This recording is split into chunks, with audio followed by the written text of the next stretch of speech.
So our second topic for today is compliance, project compliance.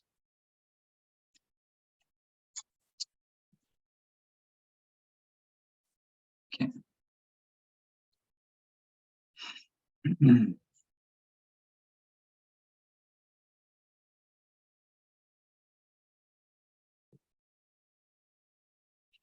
So as I said, governance and compliance are much related topics with each other. So compliance means internal as well as external. So you need to meet the standards internally set by the organization as well as externally set by the regulatory bodies or any government agencies or any quality standards that you choose. And how you ensure the compliance, you ensure the compliance for the processes, for the frameworks, for the quality standards that you choose through the establishment of the governance structures. As one of the governance structure was PMO, then there is steering committee. So PMO monitors compliance at the organization level. Plus, project team is themselves responsible for ensuring compliance at the project activities level, including the are we following the quality policies, are we following the quality standards that we have chosen, is the work being done compliant with the contracts that are in place, are the procurements done in compliance with the procurement standards? Are we doing the dealing with the material, equipment, resources as per the organizational set guidelines? We are not, so we have to utmost adhere to the organizational standards while purchasing the equipment material. Is it meeting our quality standards? So so we should deal with the people only and the organizations only which are meeting our organizational standards internally as well as the regulatory standards. So there could be some legal as well as regulatory compliance related to the policies and the laws while we work with the systems, we work with the public data. So there can be some compliance related to handling of such data. For what purpose we will be storing customer data. We should be also compliant with the GDRFA. We have a lot of compliant regulations when it comes to data security, information security, relevant regulatory bodies are there related to the project work, safety standards are there. So a lot of legal as well as the regulatory constraints are there, which involves various standards which we should follow always. Otherwise, there will be penalties which can impact the projects as well as the organizations. So in order to have a balance, we need to ensure that we have always standards in place and these are ensured, these are being followed. However, the relevant quality standards we need to first choose and then impose those in on the project objective. So the level of quality that we need to achieve should be decided upfront because there must be some uh, money that will be required to spend on the quality inspection and the quality control. So we cannot indefinitely invest on the quality to ensure that the compliance is there or quality is there, because too much investment in the quality without having any benefit will also be of no use. So there is a limit to everything. So definitely we need to find that right balance. So when it comes to categorizing the compliance, so it falls under the environmental risks which we should be aware of, such as we should be not destroying the waste which is impacting the environment, the hazardous material which is released as part of the raw waste from the product or the production of the product. it should not destroy the environment it at any cost. So proper disposal of the waste should be arranged so that it has less impact on the organization, that on the environment. And this is directly related to the stewardship value principle of a project manager, because he has to be considerate on the environment.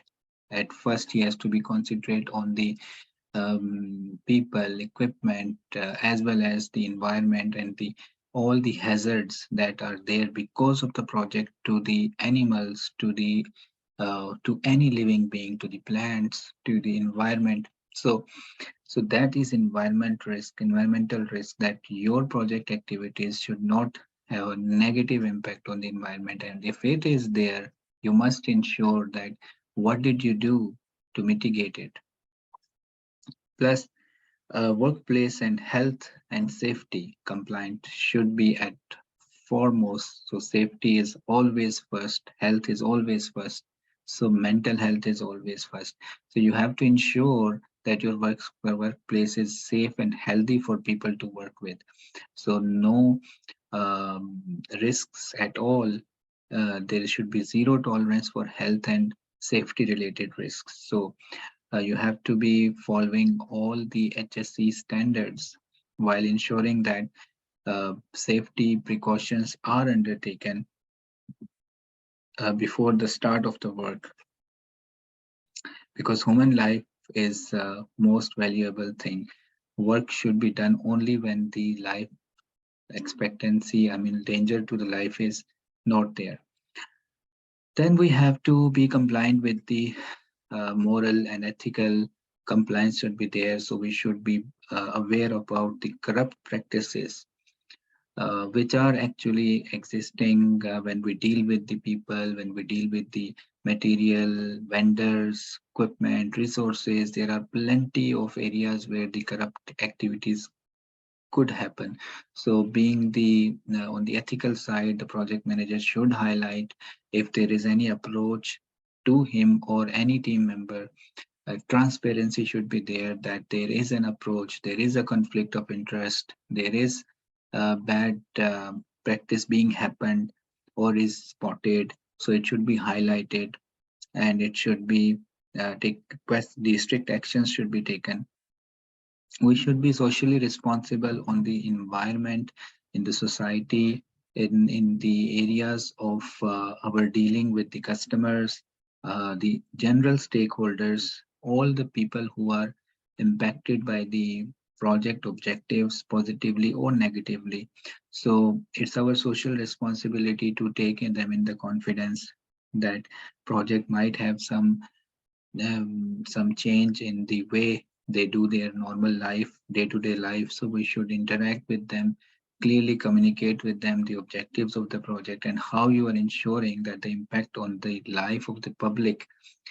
Because if you are working and there is a road blockage and the project activity is being done, then you should pave the way for the normal traffic to reroute it from the other side. So no whatsoever impact from your project activities should be left unattended, which has a society impact. So you should always find alternative ways before the work should begin, so that people are generally not impacted by your project work. Yeah.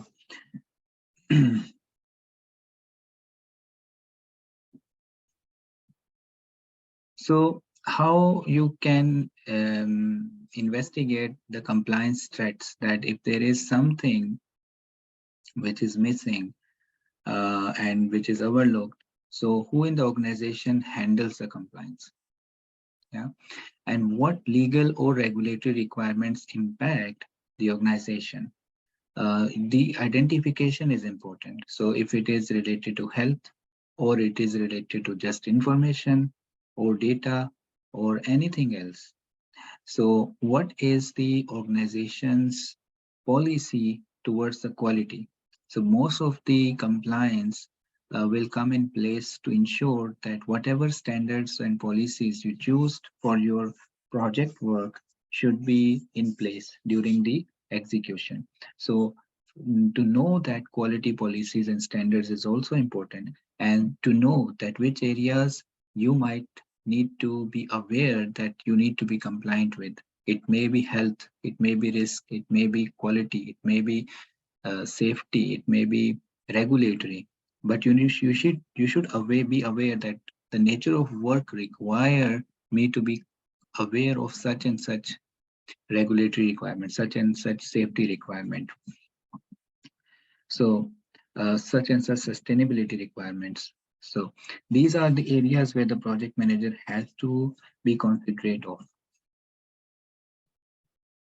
So how you are treating the compliance or as a project objective. So it's an important that you take up the compliance issue as one of your project objectives, such as if you are taking up the project objective as producing the deliverable or meeting the constraints of the project, such as completing the project in time given, in the cost given, in the quality given. So take it as the meeting the project objective within the compliance as well.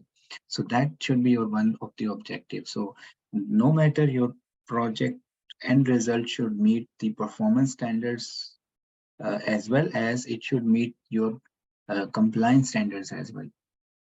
So whatever you produce should be actually the product should be actually ensure as at the same time, if it is completed on time, it should also meet the compliance requirements as well.